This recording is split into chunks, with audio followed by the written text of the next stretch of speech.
Hello everyone and welcome to this webinar with Product-Led. My name is George Kasiodis and I'm the Managing Director of Minusia.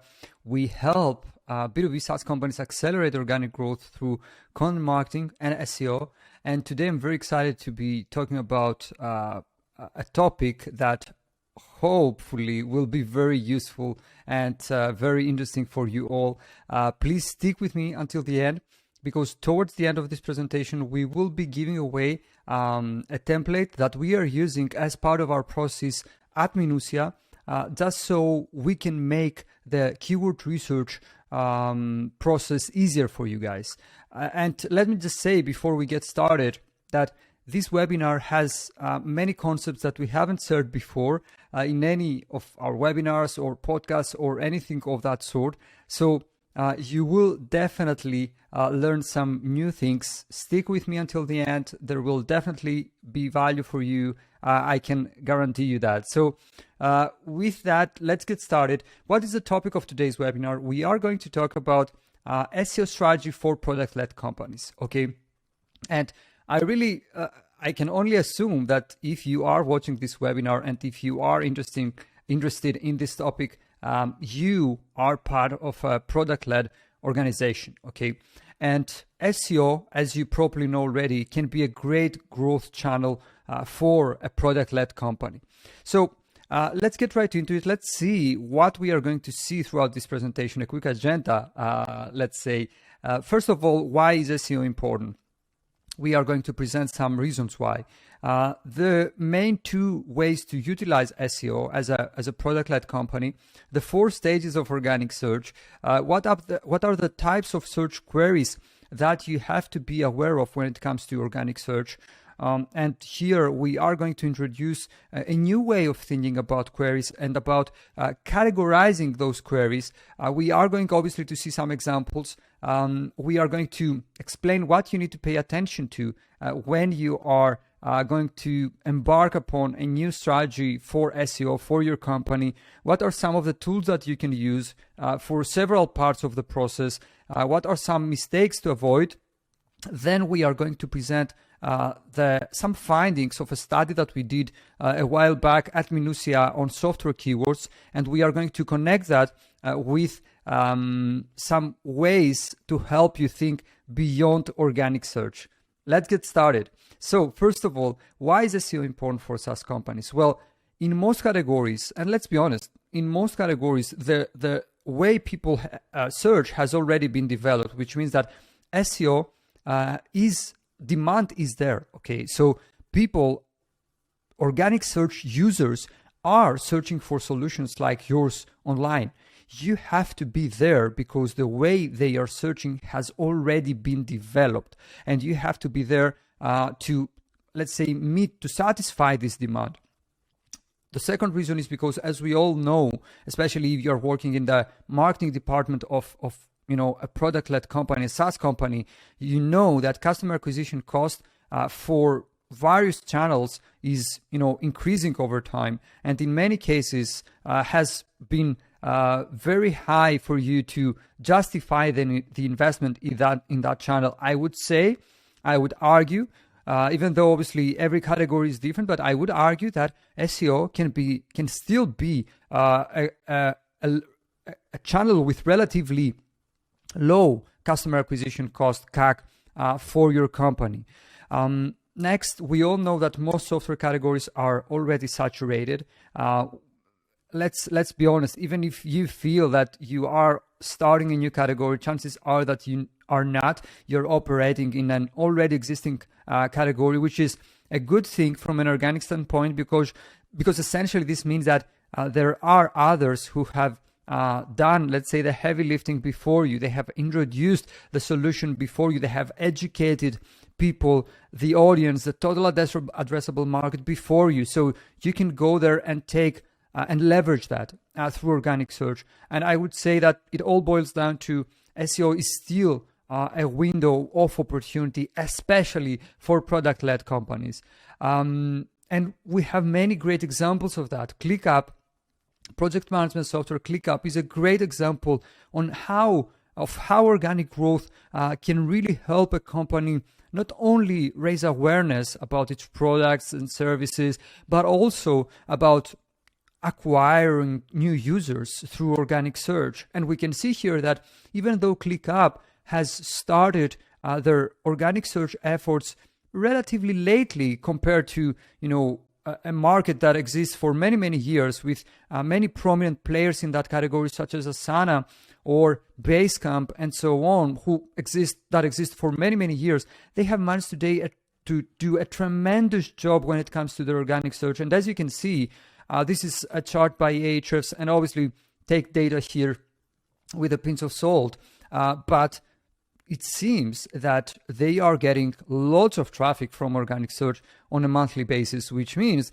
that there is opportunity there. And once again, they have started relatively, they entered the game relatively lately, let's say, and still they have managed to leverage organic search as a channel for not only raising awareness, but also for acquiring new users. Now, there are two ways in general to utilize SEO, not only for product-led companies, but for companies in general. We have off-page SEO activities that involve activities that happen outside of the website, and in most cases, we don't have as much control over. And we have on-page SEO, which involves activities that happen on the site, and in most cases, we have more control over. For the purposes of this webinar, we are going to focus mostly on on-page SEO.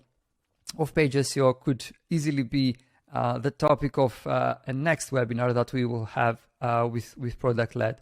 So let's take a step back, okay? Because we all want to see what's happening and how are we going to achieve organic growth. But in order to do that and to be able to get ourselves in that position, we have to take a step back and understand what's before rankings, which obviously is, the part of the journey that interests us most. So we have, roughly speaking, we have 4 stages when it comes to organic search. And this may be not something that is sophisticated or anything, but very often we see that many people are not aware of these stages and are not aware of the fact that, yeah, you may be interested in rankings primarily, but there are other stages before that that you have to know as well, and prepare yourself for those stages just so you can get these rankings. So in general, roughly speaking, we have 4 stages. We have the stage of discovering. Essentially, a search engine crawler like Googlebot, for example, has to discover your content in order for your content then to be able to get crawled, okay? So there is an algorithm that is responsible for finding new content online. Once the content is, gets found, it has to be crawled. So then there is an algorithm that is responsible for crawling your website or a specific page or a section on your website. And then after the page has been crawled, it will get its place on the index, okay, in the index. And think of the index as a big repository of data where Google and other search engines, for that matter, place every page that they include in this repository, okay? And only then we have the stage of ranking, which is, once again, the stage that we are mostly interested in. But we have to be aware of the fact that we have to tick all these boxes here, checkpoints, in order to make sure that we prepare ourselves for success. In other words, if our content can be discovered, can be crawled, can be indexed, then we are not going to rank under no circumstances. So even though it's not so exciting as it is, getting ranking and getting organic visibility and clicks and so on and so forth, I would say that you have to care at the same time about your content getting discovered, crawled, and indexed in Google's index, okay? And only then, once again, the last stage, ranking. You can expect to get rankings. So, having that said, let's start understanding, getting a bit deeper into things and understanding what are the different search queries specifically for SaaS companies. And I say specifically because we are working as an agency primarily with B2B software companies, and we have really put too much thought into this categorization, and I would say that we have managed to understand what terms we should include in each category and what terms work better compared to others, exactly because of our experience. Are there different ways to categorize things when it comes to search queries? Definitely. This happens to be our way of doing things. It's not that it's right or wrong. It is what it is. Okay, guys. So let's get started with informational. As you can see, we have 5 categories in general. We have informational to begin with, which are queries that indicate the need for information on behalf of the user. We have commercial, which are queries that indicate that the searcher, the organic search user, is conducting commercial investigation. And as we will see here, we at Minusia break terms with commercial search intent into tiers, okay, into subcategories, let's say, and we will explain more in a minute. Then we have navigational, obviously, which are queries that indicate the need for finding specific information about a particular business. We will see some examples. We have transactional, obviously, which are queries that indicate that the searcher, the organic search user, once again, because you have to start looking at them as users, they are users of the search engine, is ready to conduct some sort of monetization behavior. And last but not least, and this is something that you will not find in any guide on search intent or anything like that online.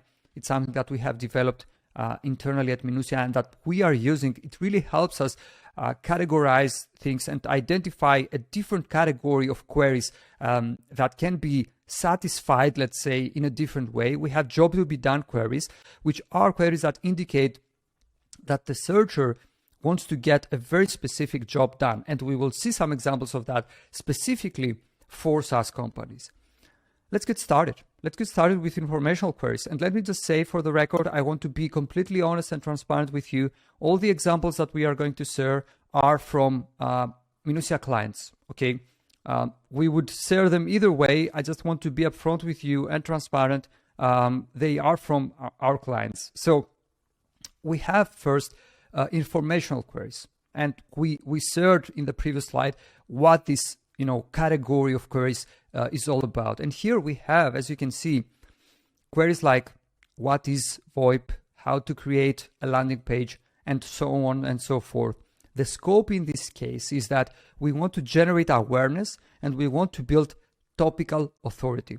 Building topical authority is a very interesting topic and really exciting topic that could be easily the topic for another webinar, for the next webinar maybe, okay? And we can see here an example by Musant, email marketing software Musant, on how to create a landing page. This is a page that satisfies an informational search intent, okay? And I would say that even though this doesn't apply in each case, of course, but the scope here is mainly to generate awareness and build topical authority. In most cases, you shouldn't expect to get, if you have, for example, a free trial, you shouldn't expect really to get a free trial or generate conversions in general at this point, because the user simply isn't there yet. Okay, someone who is looking for how to create a landing page isn't at the stage that is ready to choose a solution on landing page creation. Okay, they are a bit earlier in their customer lifecycle journey, so you have to respect that.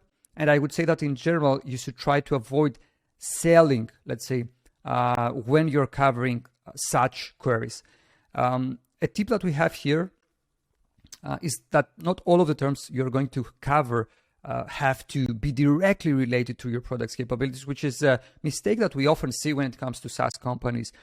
Don't try to think only about in terms of your product and what is relevant to your product, because people are searching for many different things online. And if you can be there and accept the fact that the scope is different, the scope is to generate awareness and build topical authority, you can be there and you can be helpful without thinking so much about, is this tightly connected to my product's capabilities, because this isn't the scope here, okay? And you have to respect the scope behind these queries. Next, we have commercial queries tier A, type A.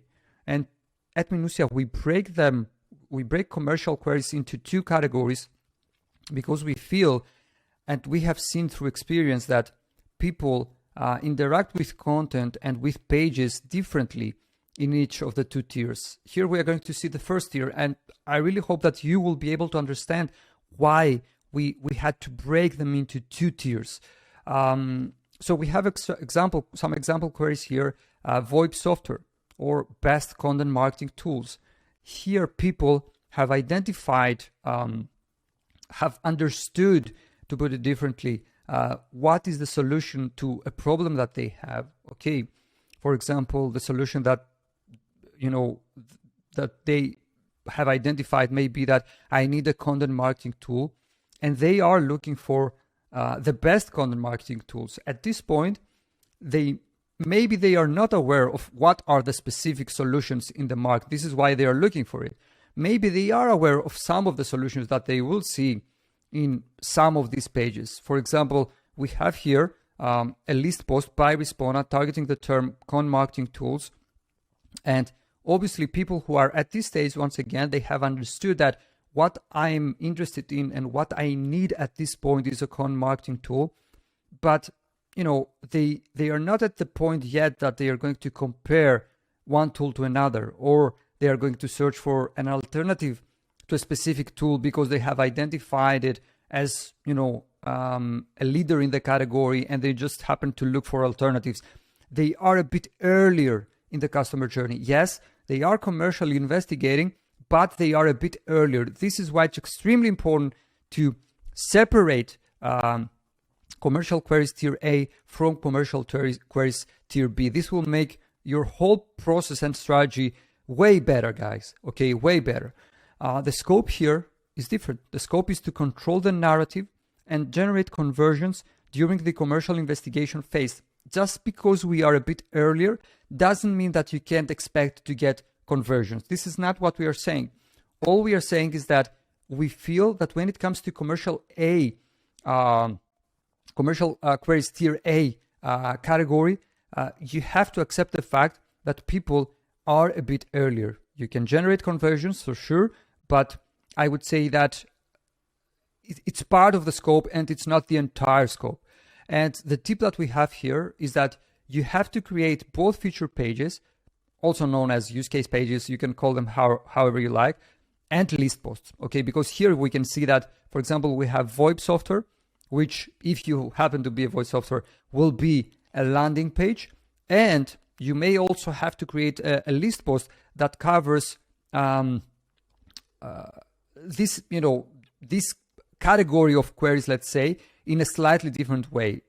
Essentially, the user is describing what they want slightly differently, okay? And then we have commercial queries tier B.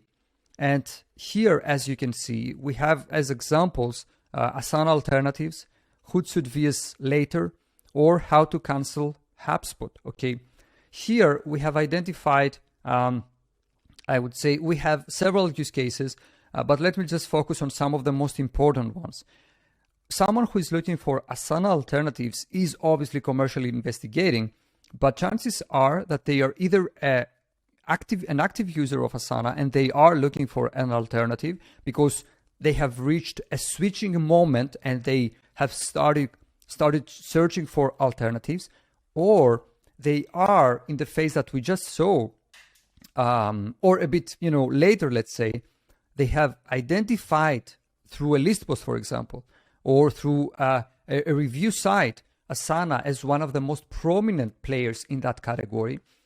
Maybe they are not convinced that this is the best solution for them, and they are looking for what other tools are out there when it comes to project management software.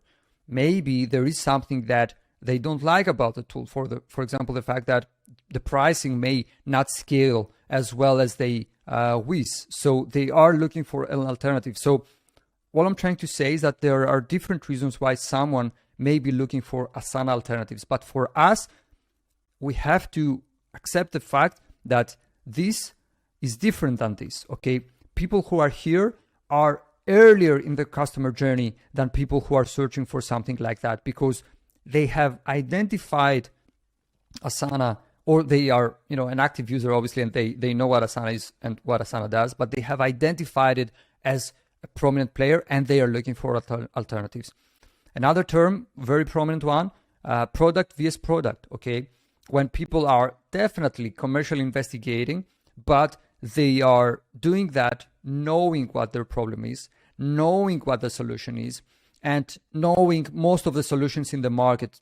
When you're at the stage that you are comparing solutions, once again, maybe you have reached a switching moment, and you may be using Hootsuite and you are thinking to switch to later, and you want to see what are the differences between the two tools, or you have identified you are a bit later than this stage, and you have identified at this point the best tools to help you schedule your social media posts, and you are comparing two specific solutions in that category, which once again is different than this, okay? And also how to cancel product, for example. Someone who is looking for that is obviously most likely has reached a switching moment, and they are ready to cancel, and they may be close to looking for alternative solutions. And we have here a post by Digital Marketeers World on later vs Hootsuite, which is a post that covers, once again, has a commercial focus, but tier B, according to our categorization.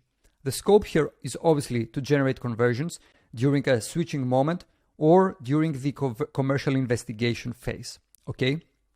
And our tip here is to not forget to create pages for the queries that include your own brand. Let's continue. So next we have transactional queries, which, as we explained earlier, are queries that indicate that the search engine user has reached a point where they are ready to take some sort of action with, in terms of monetary values. And we have here some example queries such as viral loops pricing or Grammarly coupon code. People who are searching using these terms, they have reached a moment where they are most likely ready to take some sort of action that is important to us, such as sign up for a free trial or subscribe for one of our plans. And so these are extremely important pages, and we have to make sure that we are there to, satisfy that demand, and we are there to give all the answers that people may be looking for around our pricing, for example. And we have viral loops, once again, a client of Minusia pricing page, and that's a great page for great things to happen, meaning to generate conversions. The scope here is obviously to generate conversions, as we mentioned here. And the tip that we have, which is something that is often overlooked when it comes to such queries, you have to make sure that there are no affiliate websites that steal your branded traffic, meaning that there may be a guide or a review of your product, okay, from an affiliate website. And you may have an established relationship with that affiliate website. And just because this affiliate website and the owner of the website is hungry and really wants to, because this is where their revenue comes from, they really want to get traffic and visibility for that page. They have done an amazing job creating the review, and they have a dedicated section to pricing.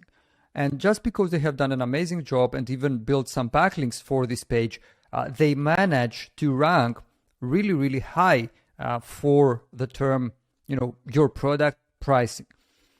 This means that some of the search engine users will pass through that affiliate website before they come to your website.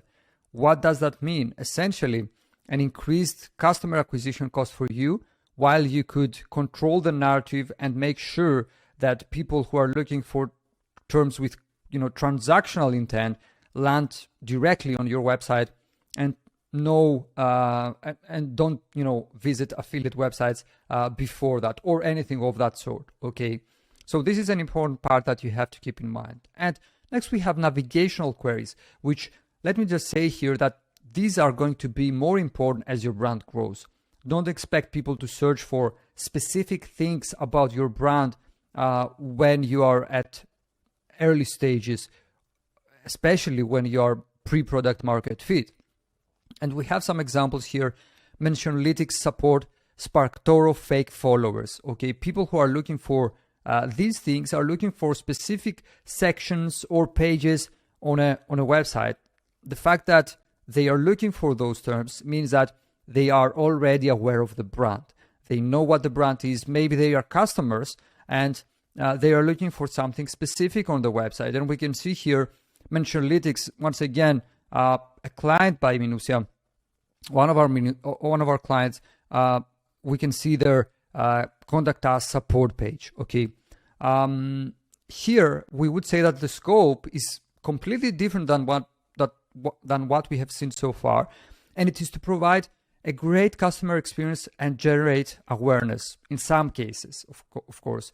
And the tip that we have for you is that as your brand grows, you'll have to be in the position to find all the things that people search about you and create pages that satisfy that demand. And I would say that you will be surprised how often we see things that our clients are not even aware of, that people are searching for them.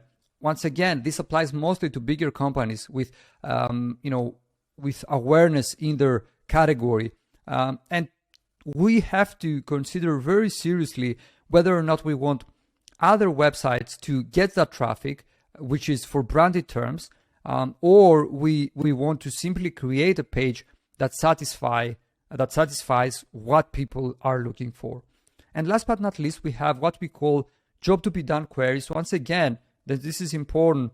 This is not something that you will find in most guides around search intent online. It's something that we have developed and are using internally as part of our process because we have identified it specifically as a category that queries that people are using often, specifically for SaaS companies. And we have here some example queries such as marketing budget template, spam checker, and so on and so forth. The scope here, let me just say, is case specific. Obviously, we can all understand that, but I would say that these specifically for some categories can be very, very valuable. And an example here could be you are an online design software such as Canva, for example. You would like to have visibility for terms that include the word templates inside them because this indicates a specific job that needs to be done on behalf of the searcher, and you have to be there to satisfy that need, to cover that demand. And we have an example here once again by one of our clients, SwagDrop, with 4 easy to use marketing budget templates. I'm looking for a template that I can use and download for free, hopefully, in the form of, I would assume, a Google Sheet or something of that sort that I can edit and use right away. And having visibility for a term like that, if your product is somehow connected and relevant to that, can be really beneficial for you. And the tip that we have here is that you have to go, in some cases, outside of the norm and create demand instead of just trying to generate leads. And what we mean here is essentially, we have seen in several cases, that there are some brands that, like, for example, top of mind, GoSchedule's headline analyzer. They have created this tool and they have developed it over time. And it's a great tool to not only generate awareness about the product, but also help on a very practical level people come up with better headlines. And I would say that they have created demand instead of just searching for keywords and looking for what people are looking for and searching for online. They have created that, and this is why this has worked tremendously well for them. So you have to go out of the norm and create demand instead of just trying to generate leads. And here we consider it to be very important that you know exactly what to pay attention to for each of the categories that we have seen. So let's get started with the first one. We have informational ones. Okay, here you have to make sure that content creation is up to the highest standards. You can't really go wrong with content creation, and you can't really go cheap with content creation. You have to make sure that every piece of content that you publish out there is really, really high quality media, such as video, such as images, GIFs, and so on and so forth. Content quality, ensure content quality before you publish. You hit that publish button by checking for plagiarism, by doing editing and proofreading, and so on and so forth. UX obviously is important, and is important, increasingly important for across all the categories that we have seen so far. You also have to be consistent. Don't expect to publish a blog post every other week, especially if you are at the beginning of your journey. You can't really expect to get results from that, because publishing velocity and the rate at which and the frequency at which you publish new content is extremely important in building topical authority and in getting visibility for the topics that you're interested in. And obviously, in some cases, not in all cases, but in some cases, you also have to consider the fact that content just by itself, can't do much. You have to promote it in order to have chances of getting the visibility that you want and that you crave for. Next, we have commercial terms, tier A landing pages. As we saw earlier, VoIP software, for example. Here you have to change the way you approach that, because we have seen very often that people are heavily focused on SEO and they forget the fundamentals. And what are the fundamentals? You have to conduct customer research. You have to go out there and ask your customers how they feel about your product, how they describe it, what are the questions that they have, what are the exact terms that they would use to search for a product like yours. You have to come up with, the messaging that will resonate with them and position yourself so that it's absolutely clear how you compare against, every other tool in that category. Obviously, UX, it's extremely important. And one thing that we see very often is the fact that companies are very focused on organic search, and the fact that when they are creating landing pages that target commercial tier A queries, they get questions from people also ask, for example, features from that SERP for that specific term, and they integrate that in the page. But I would say that this is wrong. We feel that this is the place to answer questions about your product. It's not a place to, insert and answer questions that people also ask on a search level. Those pages are about your product, and you have to make sure that you cover everything that people may be looking for and may be interested in about your product specifically. This is why customer research comes in handy, and this is why this should be the beginning of the process. And obviously, if we want to be realistic about our expectations for these pages, we have to understand that just by publishing them, it's not going to move the needle. We have to do link building, and especially in some categories where things are really competitive, we have to make sure that we stay on top of the game, and we constantly build high quality and contextually relevant backlinks to these pages. Then we have commercial tier A list posts. As we saw earlier, best content marketing tools. Here we obviously have to follow all the best practices for informational, but we have some additional things that we need to keep in mind. Obviously, high quality content. We have seen that adding a comparison table in the beginning of the post helps in general in terms of navigation, in terms of the overall user experience that we provide to our visitors. We have to make sure that we are unbiased. Okay, at least as unbiased as possible, because people, don't forget that people know that you most likely will be recommended as one of the tools in this list post, but this doesn't mean that they expect that you will be biased towards your tool. You have to be as unbiased as possible, with positive sentiment for all the other tools that you're covering in this list post.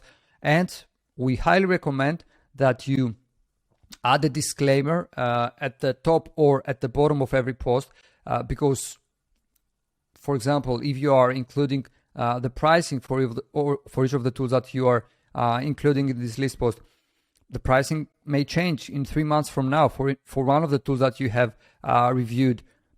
It's good to have a disclaimer that the post is up to date. The post was first published at this exact date. And we highly recommend at each of these cases to have your legal team, if you have legal support or legal team inside your company, review those pages before rolling them out. And obviously update often, which is connected, with a disclaimer. You have to update these pages often because things change. Companies add features, they change their pricing and so on. And you have to promote through guest posts, because the truth is that if you are going to take an approach, an email outreach approach for these pages, chances are that you're not going to find any luck, because people don't want to link back to those pages as much. But you can link back to those pages, because you will need definitely backlinks through guest posts, where you have more control over the links that will be placed. And when it comes to commercial tier B, such as product alternatives, product vs product, and so on and so forth, we would say that the same things apply. In general, you have to be very careful when you are discussing other brands or when you are comparing other tools in your website. And thus, the same things apply as with commercial tier A list posts, okay? Next, we have navigational. Once again here, people are looking for a specific page or section on your website. So we feel that you have to focus on your customers, what your customers are looking for, what they are interested in, how they describe things verbally, really how they describe things and how they would look for those things online. And this will help you come up with a messaging that resonates with positioning your product. And obviously you have to focus on UX, and the FAQs that you have to be product focused. Then we have transactional pages. The same things apply as with navigational. And for the most part, I would say with commercial tier A landing pages as well, besides of the fact that here you wouldn't want to build backlinks, okay, in navigational and transactional. And last but not least, we have job to be done, where we feel that UX is one of the most prominent factors that you have to take into account, which is, by the way, something that most websites don't do. You have to, you have to think about all the different use cases that people are interested in when it comes to this thing or this term that you're trying to cover. And as an example here, let's say that you are a presentation software and you want to create a page with presentation templates. In order for you to get the most out of this page, you have to make sure that you cover all the different use cases, why people may be looking at a presentation template. They may be looking for a presentation template for a business presentation that they want to create, or a quarterly report, and so on and so forth. So make sure that you cover all the use cases. Then, if we are talking about a tool or a template, you have to make sure that it's really easy to use. In other words, if you were to download it or play with it online, would it be easy for you to use it and take value out of it? This is exactly how you should approach these pages, because you have to make sure that people actually get value out of them. And you have to also promote those pages. For example, if you launch a new section of your website or a new tool, you may want to launch it on Product Hunt, and you have to do some link building as well, if this is indeed an important page for you that you want to promote. And with that, let's get to the next slide that we have with all the tools that we believe that we are using actually, and that you hopefully can get value out of. Before we begin, a disclaimer, because I want to be completely transparent with you. Ahrefs is the sponsor of our podcast, the SaaS SEO. So Mentionlytics is our client, Respona is our client as well. I would recommend them either way, but I want to be completely honest and transparent with you. This is why I'm sharing this. So let's begin with keyword research. What are the tools that we are using and that you can use as well as part of your keyword research process, which is an integral part of this whole process that we have described? First of all, Ahrefs. It has great keyword data. You can use it as part of the keyword research process.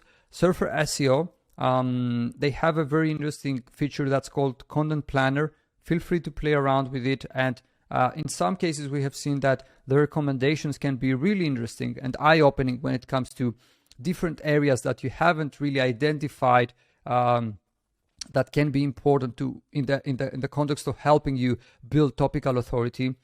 Google search, all the answers are there. SparkToro for identifying what things, what channels, what publications, what podcasts your audience may be following, listening to, subscribing to, and so on and so forth online. It's a great tool to help you with audience research. And next we have Zoom and Grain. And you may be wondering, why do I need Zoom and Grain in the keyword research phase? Well, because we believe that an integral part of a keyword research process should be conducting customer interviews. And I would say that with a tool like Zoom to record these interviews, and with a tool like Grain to auto-transcribe these interviews, and or make highlights, specific highlights on the content, just so you can jump in this section. If you want to further analyze it and review it, you are good to go. These are the exact tools that we are using internally when conducting customer interviews. Next, we have Typeform.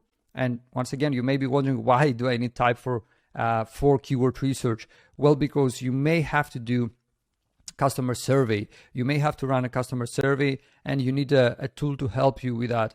And once again, we believe that the kind of information, the quality of information that you can get from your customers is not compared with the data that any keyword provider can give you.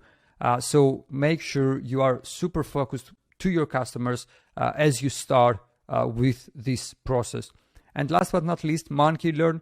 We are using tools like MonkeyLearn when it comes to analyzing reviews from review sites for our clients, in terms of sentiment, in terms of extracting and identifying patterns in the reviews that people give for us online, and so on and so forth.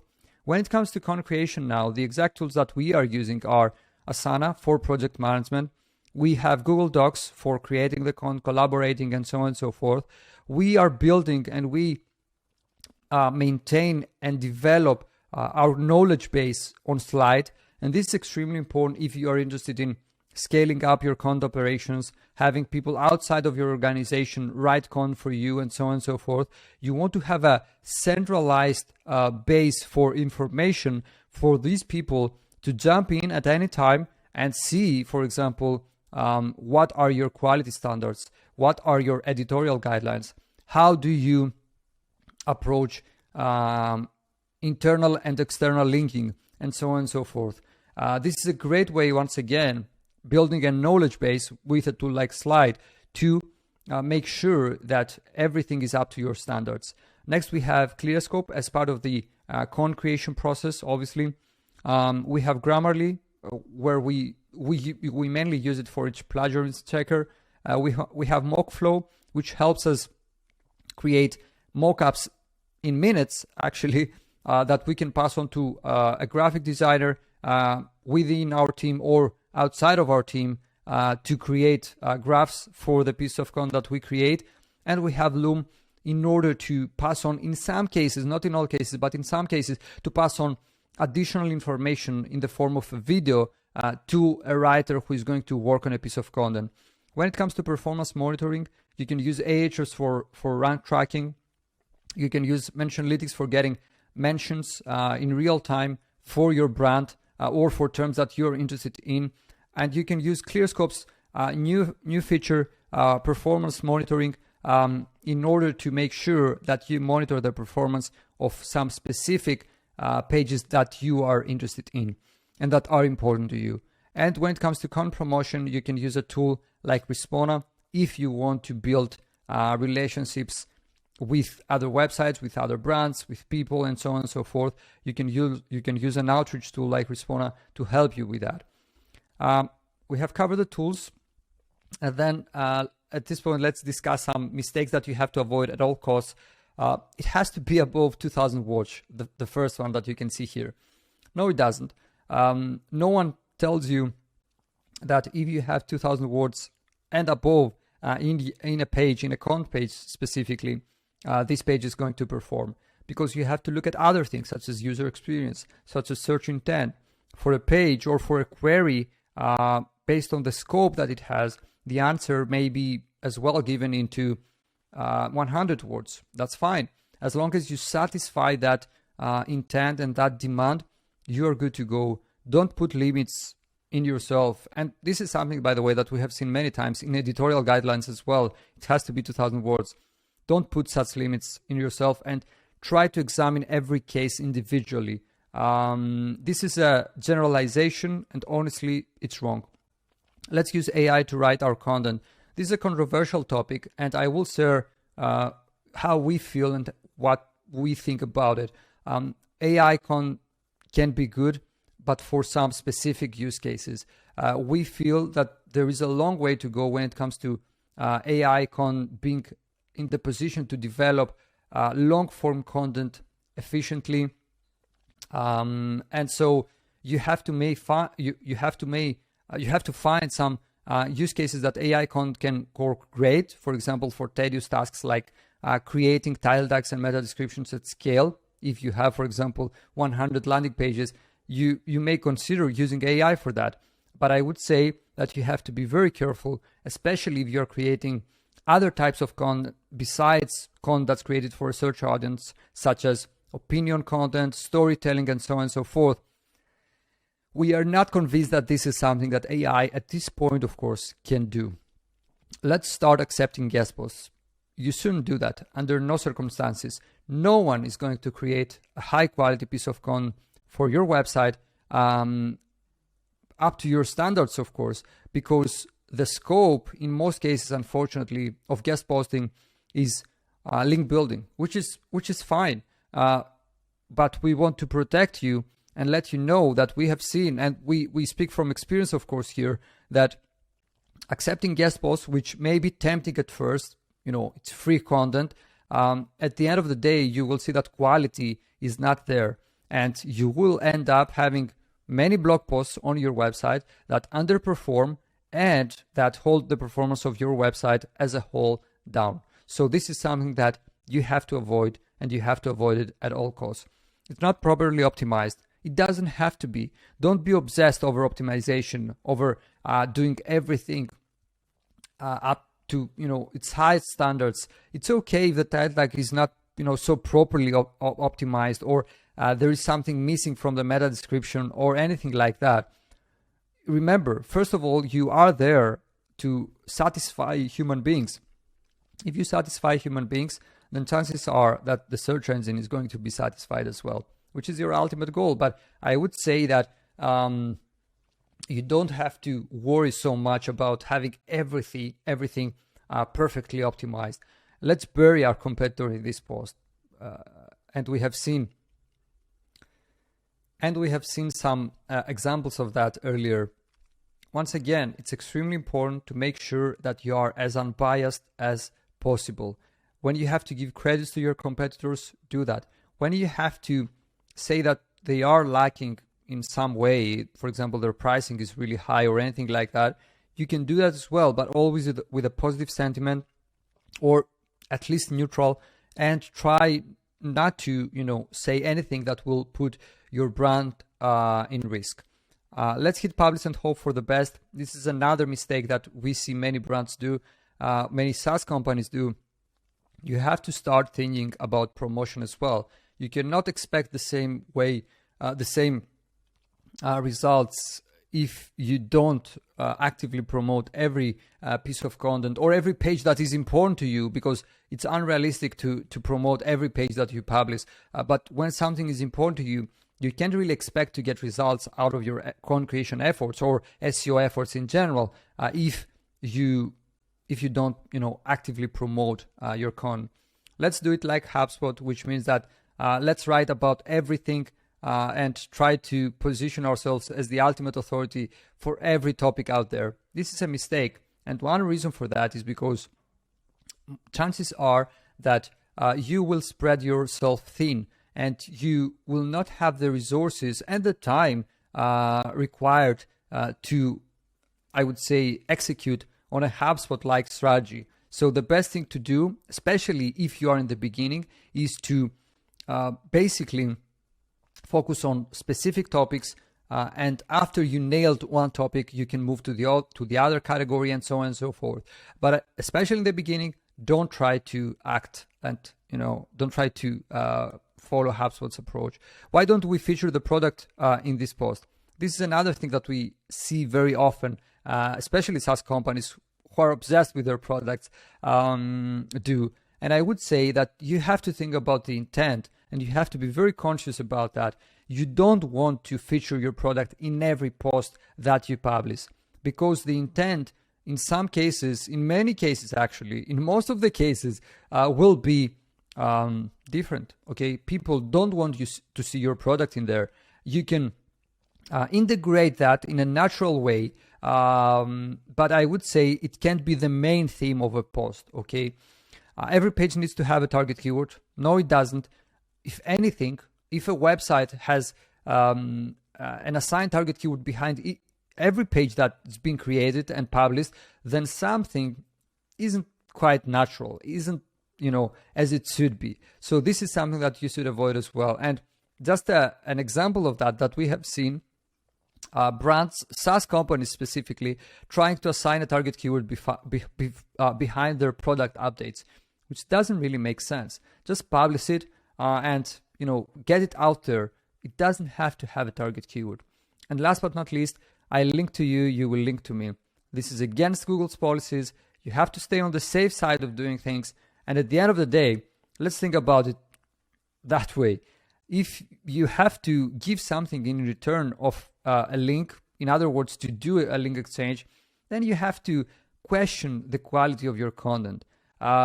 I would say that if someone wants to link back to your content or a page or anything like that, it is because of the value that is being created there and is being transmitted there. So stay on the safe side and don't do anything that could get your website penalized or that you get your brand in risk.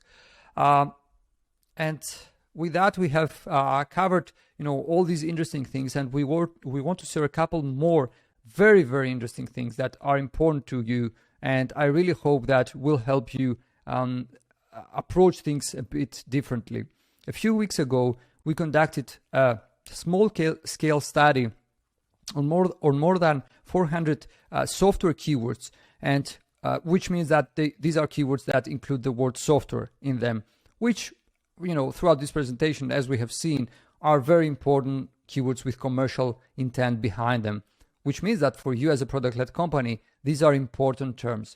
So we conducted this small-scale study, and one of the things that we have found is that these the top 10 search results for these keywords are dominated by reviews and affiliate websites. We can see here that 42.88% of the search results are reviews and affiliate websites that receive commission in exchange for traffic or leads or anything of that sort.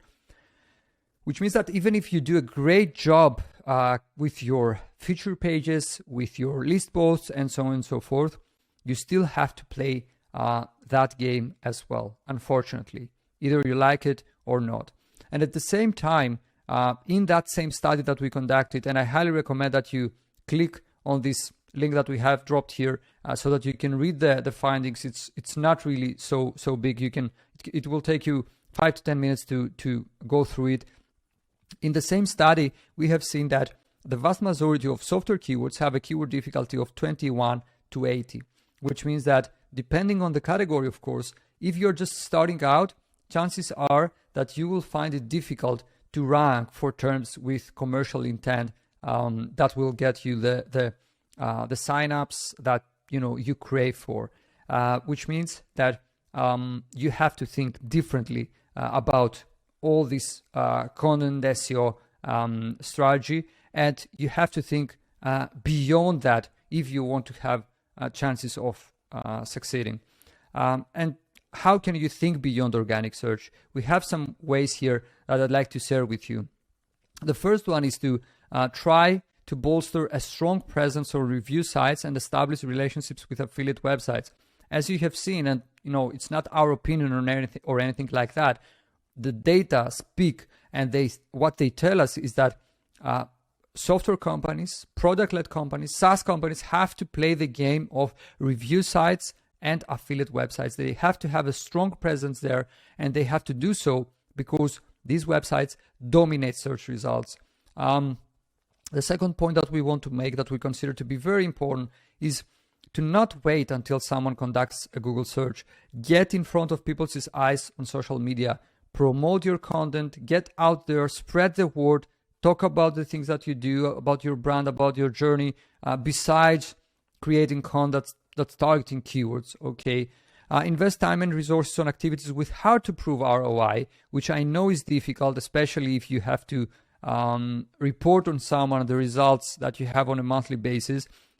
An example, launching a podcast. These are activities that are, hard to measure, definitely, but and we speak from experience here. Otherwise, we wouldn't have this point here.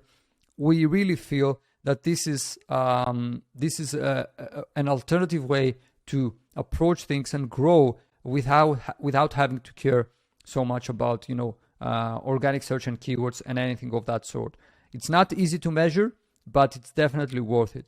Diversify your user acquisition sources, as many things can go wrong with organic search. Let's face it, organic search is not perfect. And even if it is perfect, there are many things beyond your control, many things that you cannot control simply, regardless of how good of a job you do when it comes to content creation, SEO, and so on and so forth. So you have to make sure that you have a strategy that's defensible. And that means that you have to diversify your user acquisition sources. One of them can be organic search. That's great. It can't be the only one. This is extremely important to understand, and this will put you outside of a very difficult position in the future.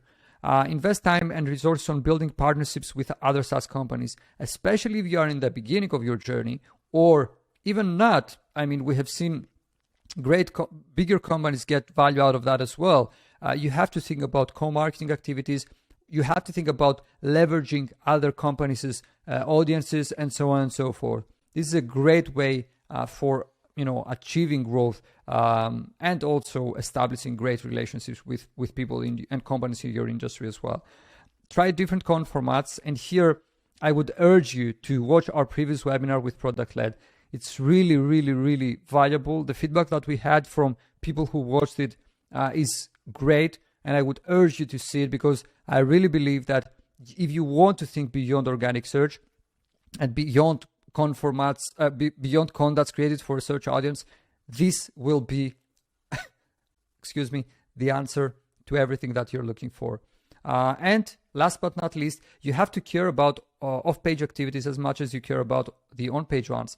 Many brands are spending a lot of time and resources into creating content, but they are not, spending any time or resources into promoting their content. And this is a mistake, because off-page activities such as brand mentions, such as contextually relevant backlinks, and so on and so forth from relevant websites and authoritative websites, these are all things that matter.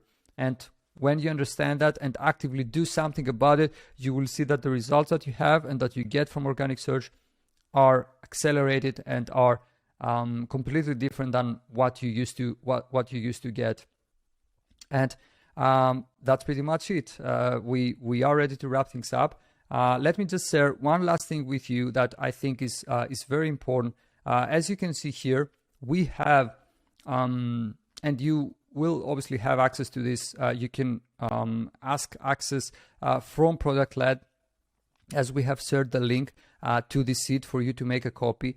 What we have here is a list of search intent modifiers. This is how we call them, that we use when conducting keyword research for our clients. We have broken them into categories, some of which we have already seen today, such as this one, commercial tier B, navigational, transactional, and job to be done. Some of them we haven't seen and covered, but everything is covered in this video that I have created for you. You can go through this video, and after you watch it, you will know exactly how to use our search intent modifiers as part of your keyword research process. And with that, we've reached the end of this webinar. If you've made it thus far, I'd like to thank you very much. If you have any questions, feel free to drop them in the comments. And if you'd like to reach out to me personally, feel free to reach out on LinkedIn. This is the best place, Georgios Chasiotis. Also, kind favor, if you got value out of this webinar, please make sure to head over to our YouTube channel, hit that subscribe button. Also, make sure to subscribe to our podcast on Apple Podcasts, the SaaS SEO. So